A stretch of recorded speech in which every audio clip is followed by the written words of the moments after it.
ಸ್ನೇಹಿತರೆ, ಮಧುರವಾದ ನುಡಿ ಸೌಹಾರ್ದ ಮತ್ತು ಸಂತೋಷವನ್ನು ಅರಳಿಸುತ್ತದೆ. ನಾನು 30+10 40 ಇಯರ್ಸ್ ಮಾತಾಡ್ತಾ ಮಾತಾಡ್ತಾ ಬದುಕಟ್ಕೊಂಡಿನಿ. ನಾನು ಸೀರಿಯಸ್ ಆಗಿ ಈಗ 10 ವರ್ಷ ನಿರೂಪಕ ಆಗಿದ್ದೆ. 1,000 ಕಾರ್ಯಕ್ರಮ ನಿರೂಪಣೆ ಮಾಡಿದೆ. ಅದಾದ್ಮೇಲೆ ತರಬೇತಿ ಮೇಲೆ ಆಸಕ್ತಿ ಬಂತು. 30ನೇ ವರ್ಷ ತರಬೇತಿ ಆಫ್ಲೈನ್ ಆನ್ಲೈನ್ ಮಾಡ್ತಾ ಮಾಡ್ತಾ ಮಾಡ್ತಾ ಈ ಮಾತಲ್ಲಿ ಇಷ್ಟೊಂದು ಪರಿಣಾಮ ಇದೆಯಾ? ಕೆಲವರು ಹೇಳ್ಯಾರೆ, ನಿಮ್ಮ ಮಾತಿನಿಂದ ಸೂದಿಂಗ್ ಎಫೆಕ್ಟ್ ಆಗುತ್ತೆ ಅಂತ. ನಿಮ್ಮಲ್ಲಿ ಒಂಥರ ಆಧ್ಯಾತ್ಮದ ಒಂದು ಕಳೆ ಇದೆ ಸರ್, ನಿಮ್ಮ ಮಾತುಗಳಲ್ಲಿ ಆ ಥರ ಅನ್ನಿಸ್ತದೆ ಅಂತ ಕೆಲವರು ಹೇಳ್ಕೊಂಡಾರೆ. ಆಮೇಲೆ ಪುಸ್ತಕ ನೋಡಿಬಿಟ್ರೆ ಪುಸ್ತಕದಲ್ಲಿ ಶ್ರೀಕೃಷ್ಣನ ಭಗವದ್ಗೀತೆ ಥರ ನಿಮ್ಮ ಪುಸ್ತಕಗಳು ಈ ಕಾಲಕ್ಕೆ ಬೇಕಾದ ಭಗವದ್ಗೀತೆ ಅಂದ್ಬಿಟ್ಟಾರೆ. ನನಗೆ ಹೆಂಗಾಗೋಣ? ಇವೆಲ್ಲ ಅನುಭವಿಸ್ಕೊಂಡಿದ್ದೀನಿ. ಸಂತೋಷ ಸಿಕ್ಕಿಬಿಟ್ಟಿದೆ. ಸೌಹಾರ್ದ ಅಂದ್ರೇನು? ನಮ್ಮ ಸುತ್ತಮುತ್ತಲ ಇರೋರ ಜೊತೆ ಒಂದು ಸ್ವಲ್ಪ ಪ್ರೀತಿ ವಿಶ್ವಾಸ ಅಲ್ವೇ? ನಮ್ಮ ಇವರು ಯಾರು, ಕುವೆಂಪು ಏನಂದ್ರು? ವಿಶ್ವಮಾನವ ಅಂದ್ಬಿಡೋದ. ಎಲ್ಲರೂ ವಿಶ್ವಮಾನವರಾಗಿ ವಿಶ್ವದಲ್ಲಿ ಒಬ್ಬರು ಅಂತ. ಅದಕ್ಕೆ ಈ ವಿಷಯ ತಗೊಂಡಿದ್ದೀನಿ.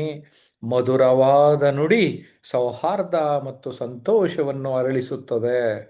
ಈ ವಿಷಯ ನಾನೊಬ್ಬ ಮಾತಾಡಿದ್ರೆ ಸಾಕ? ನಮ್ಮ ಆನ್ಲೈನ್ ಸ್ಟೂಡೆಂಟ್ಸ್ಗೆ ಕೆಲಸ ಕೊಡಬಾರ್ದ? ನಾನು ಒಬ್ಬರಿಗೆ ನಿರೂಪಣೆ ಮಾಡೋ ಜವಾಬ್ದಾರಿನೂ ಕೊಟ್ಟಿದ್ದೇನೆ. ಗಂಗಾವತಿ ಟೀಚರ್ ಶೈಲಜಾ ನಿರೂಪಣೆ ಮಾಡ್ತಾರೆ, ಉಳಿದವರು ಅವ್ರ ಜೊತೆ ಸಾಥ್ ಕೊಡ್ತಾರೆ. ಹೇಗಿರುತ್ತೆ ನೋಡೋಣ ಬನ್ನಿ, ಮಜಾ. Yes, over to you Shailaja. ಧನ್ಯವಾದಗಳು ಸರ್. ಎಲ್ರಿಗೂ ನಮಸ್ಕಾರ. ಮಧುರವಾದ ನುಡಿ ಸೌಹಾರ್ದ ಮತ್ತು ಸಂತೋಷವನ್ನು ಅರಳಿಸುತ್ತದೆ. ತುಂಬಾ ಅರ್ಥಪೂರ್ಣವಾದ ಮಾತು. ಈ ಒಂದು ವಿಷಯದ ಬಗ್ಗೆ ನೇತ್ರಾವತಿ ಮೇಡಮ್ ಅವರು ತಮ್ಮ ಅಭಿಪ್ರಾಯವನ್ನ ವ್ಯಕ್ತಪಡಿಸಬೇಕಾಗಿ ಕೇಳ್ಕೊತೀನಿ. ನನ್ನ ಆತ್ಮೀಯ ಸ್ನೇಹಿತರು ಎಲ್ಲರಿಗೂ ನಮಸ್ಕಾರಗಳು. ಮಧುರವಾದ ನುಡಿ ಸೌಹಾರ್ದ ಮತ್ತು ಸಂತೋಷವನ್ನು ಅರಳಿಸುತ್ತದೆ ಅಂತ ಹೇಳಿ ಅಂದ್ರೆ, ಈಗ ಮನುಷ್ಯರಂದ್ರ ಮಾತಿನ ಮುಖಾಂತರ ಮನುಷ್ಯ ಒಂದು ವಿಶೇಷ ಶಕ್ತಿಯನ್ನು ಹೊಂದಿದ್ದಾನೆ ಪ್ರಾಣಿಗಳಿಗಿಂತಲೂ ಅಂತ ಹೇಳ್ಬೋದು. ಯಾಕಂದ್ರೆ ಈಗ ಸೇತುವೆ, ಹೃದಯದಿಂದ ಹೃದಯದ ಸೇತುವೆ ಅಂತೇಳಿ ಮಾತನ್ನು ಸೇತುವೆ ತರ ನಾವು ನೋಡ್ತೀವಿ. ಯಾಕಂದ್ರೆ ಈಗ ಮನುಷ್ಯಂದು ಈಗ ಪ್ರೀತಿ ವಿಶ್ವಾಸ ಕುಟುಂಬದಲ್ಲಿ ಒಂದು ಸೌಮ್ಯ ಮಾತು.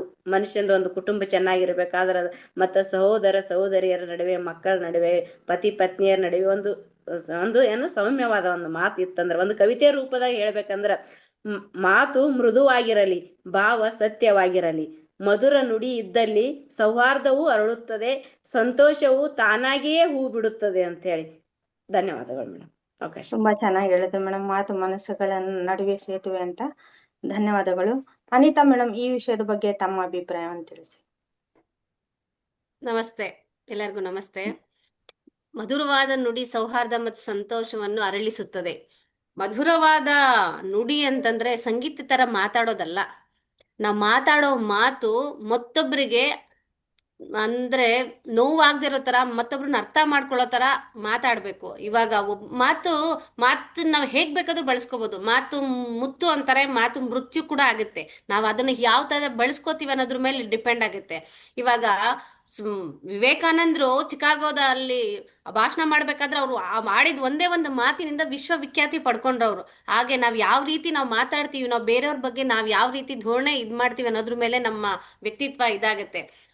ಯಾವಾಗ್ಲೂ ಆದಷ್ಟು ನಮ್ಮ ಕೈಲಿ ಯಾವಾಗ್ಲೂ ನಮ್ಮಿಂದ ನಾವ್ ಆಡೋ ಮಾತು ಬೇರೆಯವ್ರಿಗೆ ಖುಷಿ ಕೊಡ್ಬೇಕು ಹೊರತು ಯಾವತ್ತೂ ನಮ್ಮಿಂದ ಮತ್ತೊಬ್ಬರಿಗೆ ದುಃಖ ಕೊಡಬಾರ್ದು ಅಂತ ಹೇಳಕ್ ಇಷ್ಟಪಡ್ತೀನಿ. Thank you. ತುಂಬಾ ಚೆನ್ನಾಗಿ ಹೇಳಿದ್ರು madam.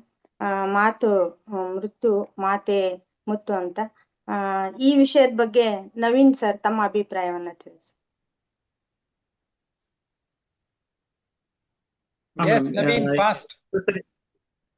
Sir, actually network issue ಇತ್ತು, ಅದಕ್ಕೋಸ್ಕರ ಹಂಗಾಯ್ತು ಸರ್. ವಂಗ್ಯಮ್ಮ ಮೇಡಮ್, ಈ ವಿಷಯದ ಬಗ್ಗೆ ತಮ್ಮ ಅಭಿಪ್ರಾಯವನ್ನ ತಿಳಿಸಿ. ಮಧುರವಾದ ನುಡಿ ಸಂತೋಷ ಕೊಡುತ್ತೆ. ಯಾಕಂತಂದ್ರೆ ಮಾತು ಮುತ್ತಾದರೆ ಮಾತು ಇನ್ನು ಮೃತ್ಯುವಾಗುತ್ತೆ ಅಂತ ಮೇಡಮ್ ಹೇಳಿದ್ರು ನಿಜ. ನಾವು ಯಾವ ರೀತಿ ಮಾತಾಡ್ತೇವೆ ಅದು ಇದ್ರಿನವ್ರಿಗೆ ಸಂತೋಷ ಕೊಡುತ್ತೆ.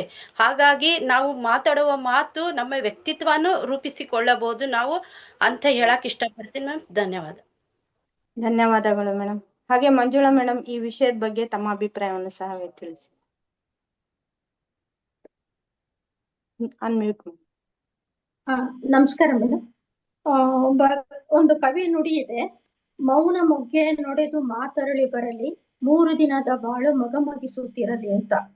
ಅಂದ್ರೆ ಆ ಮೌನವಾದ ಮೊಗ್ಗೆ ಅಂದ್ರೆ ಆ ಮೊಗ್ಗು ಹರಳಿದಾಗ ಎಷ್ಟು ಘಮವಾದ ಹೂವು ಹರಳಿರುತ್ತೋ, ನಮ್ಮ ಮಾತುಗಳಲ್ಲೂ ಅಂತ ಘಮ ಅಂದ್ರೆ ಆ ತರದ ಒಂದು ಆತ್ಮೀಯತೆ ಇರಬೇಕು.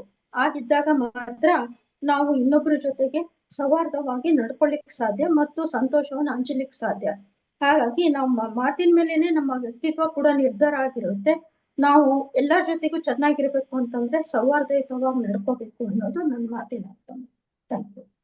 ಧನ್ಯವಾದಗಳು ಮೇಡಮ್. ಹಾಗೆ ಅನಂತ ಕೃಷ್ಣ ಮೋಹನ್ ಸರ್, ಈ ವಿಷಯದ ಬಗ್ಗೆ ತಮ್ಮ ಅಭಿಪ್ರಾಯವನ್ನು ತಿಳಿಸಿ. ಮೇಡಮ್ ನಮಸ್ಕಾರ, ಎಲ್ಲರಿಗೂ ನಮಸ್ಕಾರ. ಮನುಷ್ಯನು ಸಂಘಜೀವಿ. ಮನುಷ್ಯನು ಪ್ರತಿನಿತ್ಯ ಪ್ರತಿಯೊಂದರ ಜೊತೆ ಪ್ರತಿಯೊಂದು ಒಡನಾಟದಲ್ಲಿ ಆಯ್ದನೆ ಮಾತು. ಸೊ ಆ ಮಾತು ನಾವು ಮಾತಾಡ್ಬೇಕಾದ್ರೆ ನಾವು ಯಾವ ರೀತಿ ನಾವು ಪ್ರವರ್ತನೆಯಿಂದ ಮಾತಾಡ್ತೀವಿ, ಒಂದು ಜೋರು ಧ್ವನಿಯಿಂದ ಮಾತಾಡ್ತೀವ, ಮಧುರವಾಗಿ ಮಾತಾಡ್ತೀವ ಅನ್ನೋದ್ರ ಮೇಲೆ ಆಹ್ವಾನ ಇರ್ತದೆ. ನಮ್ಮ ಸುತ್ತಮುತ್ತಲು ಇರುವಂತ ಪ್ರಪಂಚನೂ ಸೃಷ್ಟಿ ಮಾಡ್ಕೋಬಹುದು ಒಂದು ಮಧುರವಾದ ಮಾತಿನಿಂದ. ಆ ಹೃದಯವಂತಿಕೆ ನಮ್ಮಲ್ಲಿ ಇದ್ದಾಗ ಮಾತ್ರ ಅಂತ ಭಾಷೆ, ಅಂತ ಒಂದು ಮಧುರವಾದ ಮಾತನ್ನು ಕಲಿಯುವಂತ ಒಂದು ನಮ್ಗೆ ಇವಾಗ ಏನು ನಮ್ ಜಯಪ್ರಕಾಶ್ ಸರ್ ಅವರು ಹೇಳ್ಕೊಡ್ತಾ ಇದಾರೆ, ಇಂಥದನ್ನ ಪ್ರತಿಯೊಬ್ರು ಕಲ್ತಾಗ ಮಾತ್ರ ಅಂತ ಒಂದು ಸಮಾಜ ಸೃಷ್ಟಿ ಆಗೋದಕ್ಕೆ ಸಾಧ್ಯತೆ ಇದೆ ಅಂತ ಹೇಳಕ್ ಇಷ್ಟಪಡ್ತೀನಿ ಮೇಡಮ್. Thank you madam.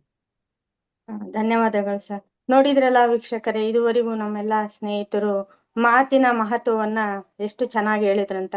ಮಾತು ಬಲ್ಲವನಿಗೆ ಜಗಳವಿಲ್ಲ, ಊಟ ಬಲ್ಲವನಿಗೆ ರೋಗವಿಲ್ಲ ಅಂತ ಹೇಳ್ತಾರೆ. ಈ ಒಂದು ನಮ್ಮ ಈ ಚರ್ಚೆ ತಮ್ಗೆ ಹೇಗ್ ಅನಿಸ್ತಂತ ಕಾಮೆಂಟ್ ಮಾಡೋದ್ರ ಮೂಲಕ ತಮ್ಮ ಅಭಿಪ್ರಾಯವನ್ನು ಕೂಡ ತಿಳಿಸಿ. ಹಾಗೆ ಜಯಪ್ರಕಾಶ್ ನಾಗ್ತಿಹಳ್ಳಿ ಯೂಟ್ಯೂಬ್ ಚಾನಲ್ ಅನ್ನ ಸಬ್ಸ್ಕ್ರೈಬ್ ಮಾಡಿ ಈ ಒಂದು ವಿಡಿಯೋವನ್ನ ಎಲ್ಲ ತಮ್ಮ ಸ್ನೇಹಿತರ ವರ್ಗ ಬಂಧು ಬಳಗಕ್ಕೆ ಶೇರ್ ಮಾಡಿ ಅಂತ ಹೇಳ್ತಾ ಧನ್ಯವಾದಗಳು.